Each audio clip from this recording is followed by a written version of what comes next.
6월 11일 일요일 KNN 뉴스아이 시작합니다.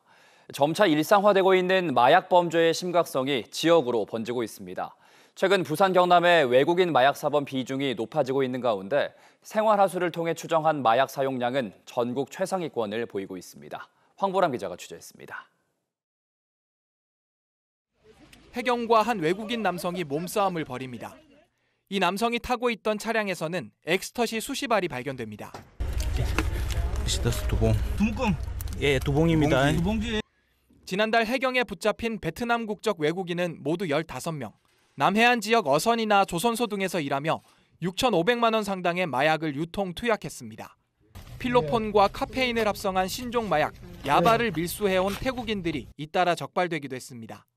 이처럼 최근 부산 경남은 외국인 마약 범죄가 늘고 있습니다. 경남경찰청에서 올해 초부터 지난달까지 검거한 마약 사범 가운데 14%가 외국인으로 나타났습니다. 최근 5년 동안 가장 높은 비중입니다. 또 식약처가 마약 사범들의 몸에서 배출돼 생활하수로 흘러들어간 마약 성분을 검출해 지역별로 마약 사용량을 추정한 결과 필로폰과 엑스터시의 경우 경남은 전국 3번째, 부산이 4번째로 서울보다도 높은 전국 최상위권을 기록했습니다. 외국인 마약 사범 증가와 함께 지역의 마약 사용량도 높게 나타나는 모습입니다. 입국하면서 휴대 반입하는 경우가 많이 발생하고 있고요. 커뮤니티를 통해서 판매를 한다든지 특히 자기들이 사용하는 어떤 SNS를 통해서 이렇게 판매하는 행위가 많이 증가하고 있습니다. 특히 부산 경남은 지리적 특성상 해상 마약과 항만을 통한 대규모 마약 밀수가 지속적으로 이뤄지고 있는 만큼 이를 막기 위한 강력한 대책 마련이 필요해 보입니다. KNN 황보람입니다. 2030 부산엑스포의 핵심 지원 시설이 들어설 북항의 랜드마크 부지 사업자 선정이 늦어지고 있습니다. 올해 초 한 차례 유찰된 이후 아직 재공모 소식이 없는데요. 개최지 확정 뒤에 공모를 낼 수 있다는 가능성도 점쳐지고 있습니다. 조진욱 기자입니다. 북항 재개발 사업의 노른자의 땅이자 2030 부산엑스포의 핵심 지원 시설이 들어설 랜드마크 부지입니다. 엑스포 실사단 방문에 맞춰 지난 3월 사업자 공모를 마감했는데 당초 예상했던 10개 기업이 아닌 단 한 곳만 입찰했습니다. 결국 경쟁 입찰 조건에 따라 사업자 선정은 실패했습니다. 그로부터 3달 가까이 지났지만 여전히 재공모 소식은 강간무소식입니다. 사업 주체인 해수부와 부산항만공사는 건설 경기 악화를 이유로 공모 시점을 내년으로 바라보고 있습니다. 또다시 유찰되면 한 개 업체만 들어와도 추진해야 하다 보니 신중하게 지켜보자는 겁니다. 앞서 일부 재개발 부지를 선매각해 감사원 감사를 받고 있는 만큼 랜드마크 부지 판매가 조심스러울 수밖에 없습니다. 관심 있는 사업자를 더 유치하는 내실을 다지는 게 중요한 시점이라고 생각을 하고 있습니다. 내년 초에 여러 가지 변수들이 거치고 불확실성이 많이 해소되었을 때 해수부의 완강한 태도에 엑스포 유치에 사활을 건 부산시는 속이 타들어갑니다. 엑스포 유치라면 지푸라기라도 잡고 싶은 심정인데 핵심인 랜드마크 개발 계획을 못 써먹기 때문입니다. 자칫 최종 개최지 선정까지 영향을 끼칠까 전전긍긍입니다. 준비하는 기간이 상당히 4, 5년 정도 걸립니다. 2030이 개최되더라도 그 지원시설 부지가 활용이 될지 안 될지도 상당히 어려운 실정이거든요. 입찰에 참가한 글로벌 IP 기업 외에 또 다른 해외 사업자도 참여를 준비하는 것으로 알려져 재공모 시기에 관심이 모아지고 있습니다. KNN 조진욱입니다.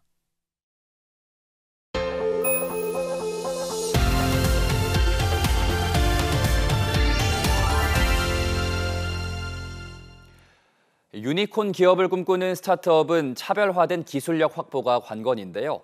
첨단 신기술을 연구 개발하는 지역 소재 국책 연구기관들이 스타트업 기술 창업의 산실 역할을 하면서 주목받고 있습니다. 렛츠고 스타트업 김건영 기자입니다. 스마트폰 사용이 늘면서 현대인의 시력엔 빨간불이 켜졌습니다. 시력을 좌우하는 수정체 조절력이 떨어진 탓입니다. 지역 스타트업 에덴룩스가 개발한 AI 기반 눈운동 기구입니다. 8개의 특수 렌즈가 돌아가며 수정체 조절근을 반복적으로 수축 이완시킵니다. 팔 근력을 키우기 위해 팔 운동을 하는 것과 마찬가지 원리입니다. 이 수정체 조절근을 광학 기술을 이용해서 직접적으로 자극을 줘서 다시 시력을 포커싱을 잘 맺을 수 있는 눈으로 만드는 것이 기술의 원천. 독창적인 기술력은 세계 최대 전자제품 전시회인 CES에서도 인정받았습니다. 투자 유치 누적액만 110억 원, 아기 유니콘 기업으로도 선정됐습니다. 전도 유망한 스타트업의 출발은 창원에 있는 한국전기연구원의 역할이 결정적이었습니다. 렌즈를 당겼다가 밀었다가 하면 전동기를 제어하는 기술을 접목해가지고 렌즈에 사유해가지고 성공했다고 보시면 되겠습니다. 전기연구원이 보유한 기술은 장치 개발의 핵심 기술로 활용됐습니다.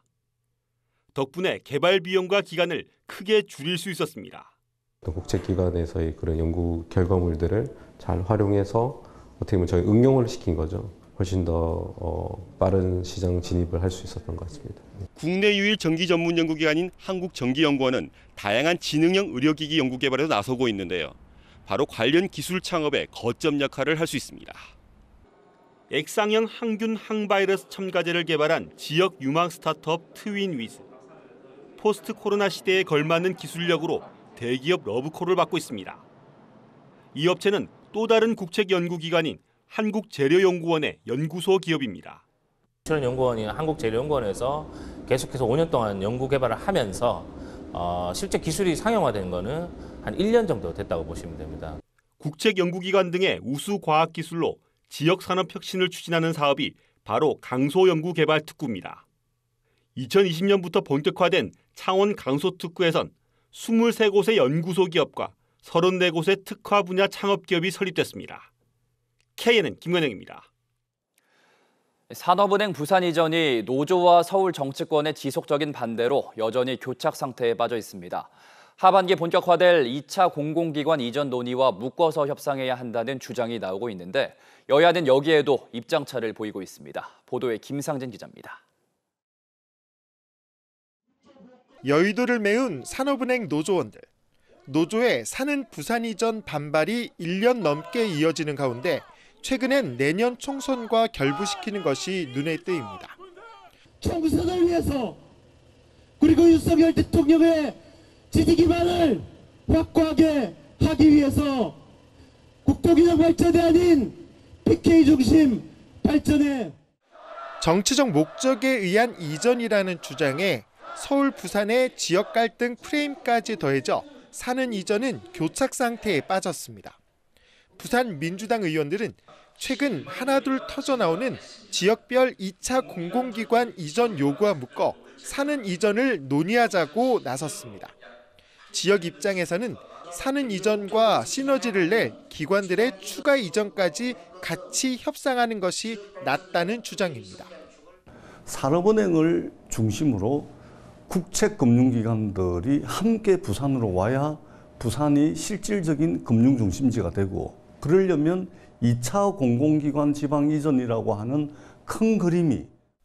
반면에 국민의힘은 산업은행 이전은 부산 금융중심지 활성화를 위한 조치로 2차 공공기관 이전과는 성격이 다르다며 선을 긋습니다.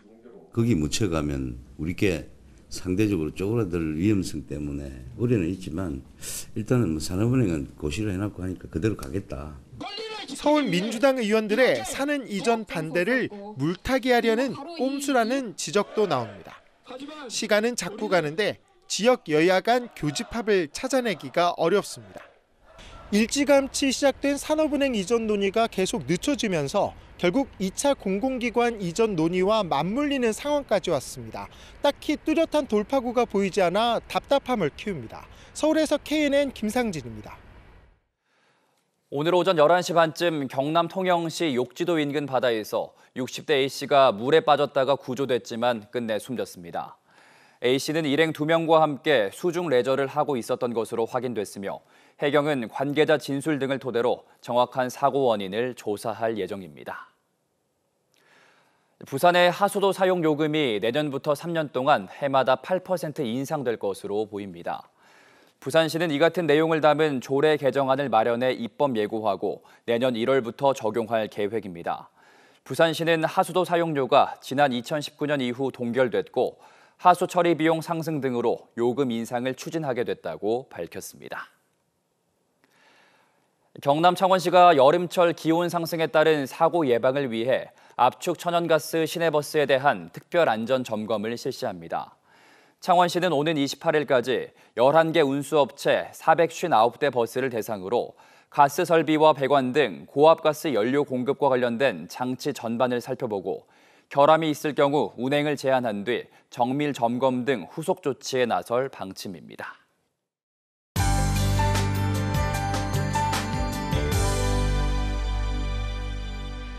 오늘에 이어 내일도 경남 내륙에 소나기가 내리겠습니다. 대기가 무척 불안정한 탓에 꽤 요란하게 쏟아지겠는데요. 내일 낮부터 밤사이 천둥과 번개를 동반하겠고 또 우박이 떨어지기도 하겠습니다. 순간풍속 초속 20m에 달하는 돌풍까지 휘몰아칠 것으로 예상됩니다. 시설물 관리 잘 해주셔야겠고요. 또 안전사고에도 조심하셔야겠습니다. 내일도 공기 자체는 대체로 깨끗하겠지만 낮 동안에는 오존 농도가 높겠습니다. 밤사이 안개가 유입되면서 내일 출근길에는 시야가 답답하겠습니다. 부산과 경남 대부분 지역에 안개가 끼겠고요. 특히나 도서 지역과 해안 지역으로는 가시거리가 200m 미만까지 바짝 좁혀지겠습니다. 교통안전에 주의하시기 바랍니다. 내일도 전국 내륙 곳곳에는 소나기가 오겠고 그 밖의 지역은 구름이 많겠습니다. 내일 아침 기온은 오늘과 비슷하게 출발하겠습니다. 서부 경남의 낮 기온은 29도 안팎으로 오늘과 비슷하겠습니다. 창원의 한낮 기온 27도, 통영 25도, 밀양과 창녕은 30도까지 오르겠고요. 한낮의 부산은 25도, 김해 27도, 양산은 28도가 예상됩니다. 바다의 물결은 전해상에서 잔잔하겠습니다. 다가오는 한 주 동안 뚜렷한 비 소식은 없겠고요. 주 후반으로 갈수록 기온은 점차 오름세를 보이겠습니다. 날씨였습니다.